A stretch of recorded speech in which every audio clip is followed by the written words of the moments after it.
Dollar दुनिया की सबसे पावरफुल करेंसी क्यों 2025 के सिर्फ 6 महीनों में अपनी वैल्यू का करीब 11% खो चुका है। डॉलर के मुकाबले The US dollar is facing a backlash. कमजोर अमेरिकी dollar The US dollar is now down.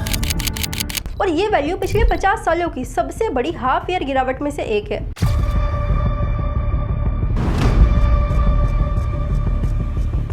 तो यहाँ पर अभी जो सबसे बड़ा सवाल उठता है वो ये उठता है कि जो डॉलर है ये अचानक से अपनी ताकत को, अपनी पावर को क्यों खो रहा है। तो देखिए इसका जो जवाब है ये छुपा है टैरिफ वॉर्स में। देखिए यहाँ पर टैरिफ का मतलब होता है इंपोर्ट पर टैक्स, और इसको बहुत ही ज़्यादा इजी एग्जांपल से आप ऐसे भी समझ सकते हैं। मान लीजिए आप इंडिया में रहते हैं और आपको अपना जो कोई प्रोडक्ट है, मान लीजिए वो प्रोडक्ट स्टील का है और आपको उस प्रोडक्ट को अब अमेरिका में बेचना है। अब देखिए यहाँ पर अमेरिका कहता है कि ठीक है आप अपने इस प्रोडक्ट को अमेरिका में बेच सकते हैं, लेकिन हर 100 रुपये के प्रोडक्ट पर अलग से 50 रुपये का टैक्स लगेगा।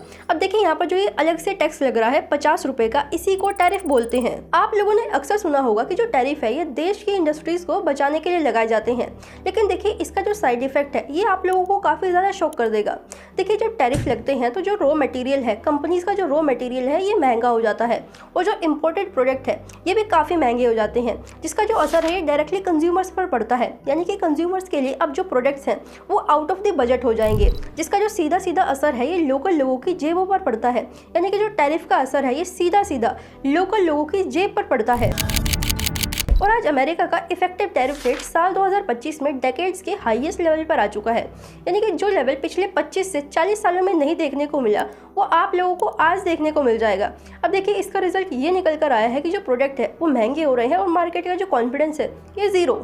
यहाँ पर सबसे बड़ी बात यह है कि रिसर्च दिखाता है कि जब जब अमेरिका ने बड़ी टैरिफ की अनाउंसमेंट करी है तब तब डॉलर का जो प्राइस है ये नीचे गिरा है। यानी कि मार्केट को ऐसा लगता है कि जॉब और स्टेबिलिटी के लिए जो टैरिफ है ये खतरा है। एक तरफ तो इन्फ्लेशन बढ़ता है और दूसरी तरफ जॉब और इन्वेस्टमेंट का जो ग्राफ है ये नीचे गिरता है। और आज 4 चैनल के टूटने की वजह से डॉलर का जो पावर है ये धीरे धीरे कम होता जा रहा है, जिसमें पहला आता है इंपोर्ट का महंगा होना।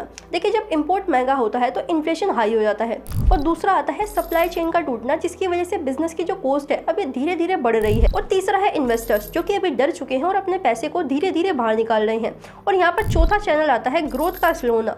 देखिए अगर ग्रोथ स्लो हुई है तो फिस्कल डेफिसिट और भी बढ़ेगा। और आप इस बात को ध्यान दीजिए कि जब ये 4 एरो एक ही डायरेक्शन में अगर कभी भी दिखे तो इसका मतलब यह है कि दुनिया की सबसे बड़ी करेंसी को भी डाउन होने से कोई नहीं रोक सकता। और अगर अमेरिका का यही हाल रहता है तो पूरी दुनिया के सामने 3 स्केरी फ्यूचर प्रेडिक्शंस आती है, जिसमें पहली प्रेडिक्शन तो ये है कि अगर अमेरिका अपने टैरिफ को कम करता है और अपनी पॉलिसीज को क्लियर करता है तो कहीं ना कहीं जो डॉलर है ये स्टेबल हो सकता है। और दूसरी प्रेडिक्शन ये है कि अगर अमेरिका इन टैरिफ्स को कम नहीं करता है और ग्रोथ इसी तरीके से स्लो रही तो देखिए जो डॉलर का प्राइस है ये और भी ज्यादा तेजी से नीचे गिरेगा। और तीसरी सबसे स्केरी फ्यूचर प्रेडिक्शन ये है कि अगर इन फ्यूचर कोई ग्लोबल क्राइसिस आता है तो वहाँ पर सेफ हेवन के चक्कर में जो डॉलर है ये थोड़े टाइम के लिए तो स्टेबल होगा और पावरफुल भी होगा, लेकिन लॉन्ग रन में लोग ही डिसाइड करेंगे, उनका ट्रस्ट ही डिसाइड करेगा कि जो ये डॉलर है ये पावरफुल रहेगा, ये फिर और भी ज्यादा नीचे गिर जाएगा। देखिए यहाँ पर ये बात समझने वाली है कि डॉलर की जो ताकत है ये उसके नंबर्स में नहीं बल्कि उसके ट्रस्ट पर टिकी हुई है, उसकी पॉलिसीज पर ट्रस्ट, उसके ग्रोथ पर ट्रस्ट और अमेरिका के फ्यूचर पर ट्रस्ट।